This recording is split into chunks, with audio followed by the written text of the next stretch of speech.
Assalamualaikum warahmatullahi wabarakatuh.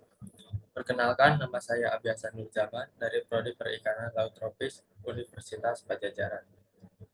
Saya akan mempresentasikan jurnal berjudul Produktivitas Budidaya Ikan dalam berbagai konstruksi sistem aquaponik yang disusun oleh Hasna Nabila Sobihah, Ayu Yustiati, dan Yuli Andriani.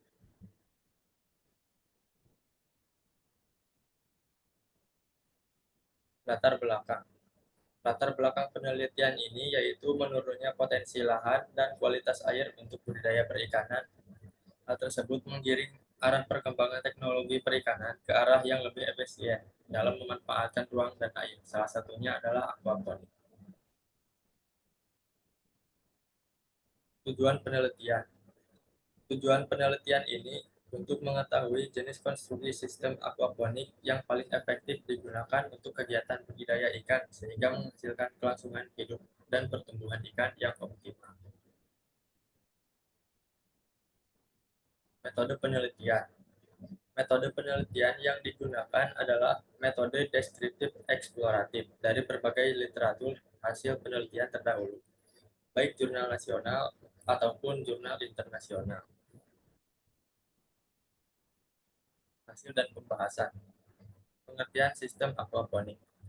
Sistem aquaponik merupakan salah satu sistem terintegrasi sederhana antara aquaculture dengan hidroponik, di mana limbah limbah budidaya ikan berupa sistem metabolisme dan sisa pakan dijadikan sebagai pupuk untuk tanaman. Keunggulan aquaponik. Selain saling menguntungkan antara kegiatan budidaya ikan dan tanaman, aquaponik juga memiliki banyak keunggulan. Di antaranya adalah zero environmental impact, hemat air, mudah diaplikasikan, ekonomis, dan juga menghasilkan kualitas air yang baik bagi pertumbuhan ikan. Selanjutnya ada jenis-jenis konstruksi aquaponik. Ada 3 jenis, yaitu Nutrient Film Technique atau NFT, Deep Water Culture atau DWT, dan Media Bed. Yang pertama ada Nutrient Film Technique atau NFT. Merupakan model aquaponik yang menggunakan pipa yang dipasang secara horizontal. Pada pipa tersebut dialirkan air yang berasal dari kolam pemeliharaan ikan. Tanaman ditempatkan pada lubang di atas pipa dengan bantuan potnet yang diisi dengan media tanam seperti pecahan zeolit, kerikil, dan lain-lain. Hasil dari pengaplikasian sistem aquaponik jenis NFT yaitu performa ikan murai cod yang dikombinasikan dengan tanaman selada pada sistem aquaponik NFT menghasilkan nilai kelangsungan hidup 100%, biomasa akhir ikan 250 gram, dan laju pertumbuhan spesifik 1,09% per hari. Ikan nila yang dikombinasikan dengan tanaman selada menghasilkan kelangsungan hidup ikan nila sebesar 95%.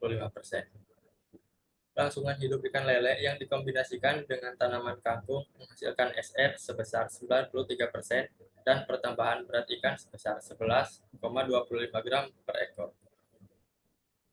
Penebaran ikan nila kepadatan 30 ekor pada sistem aquaponik dengan tanaman kangkung darat menghasilkan nilai kelangsungan hidup ikan sebesar 94,4%. Yang kedua ada Deep Water Culture atau DWC. Pada aquaponik model DWC, tanaman ditanam dalam pot net yang dimasukkan ke dalam lubang di atas rakit polistiren. Akar yang menggantung ke dalam aliran air yang berasal dari kolam pemeliharaan ikan dan telah melewati fasilitas filtrasi. Hasil dari pengaplikasian sistem aquaponik jenis DWC yaitu performa ikan nila yang dikombinasikan dengan tanaman kangkung menghasilkan laju pertumbuhan relatif sebesar 1,23% per hari dan tingkat kelangsungan hidup sebesar 83,33%. Performa ikan nila yang dikombinasikan dengan tanaman kangkung pada sistem aquaponik raft teknik menghasilkan berat akhir ikan nila sebesar 84,2 gram dan panjang 17,4 cm. Laju pertumbuhan spesifik ikan nila mencapai 2,5%. Performa ikan murai cod yang dikombinasikan dengan tanaman selada pada sistem aquaponik floating menghasilkan nilai kelangsungan hidup 100%. Biomasa akhir ikan 266,7 gram dan laju pertumbuhan spesifik 1,13% per hari. Ikan mas yang dibudidayakan dengan tanaman sawi dalam sistem aquaponik menghasilkan pertumbuhan mutlak sebesar 6,87 gram, laju pertumbuhan spesifik 3,31% dan kelangsungan hidup sebesar 64,28%. Yang ketiga ada media bed. Pada sistem media bed, spesies ikan tidak ditampung di dalam biofilter, namun langsung tersaring di dalam media tanam. Kelebihan air akan diteruskan kembali ke dalam tangki ikan melalui bell siphon.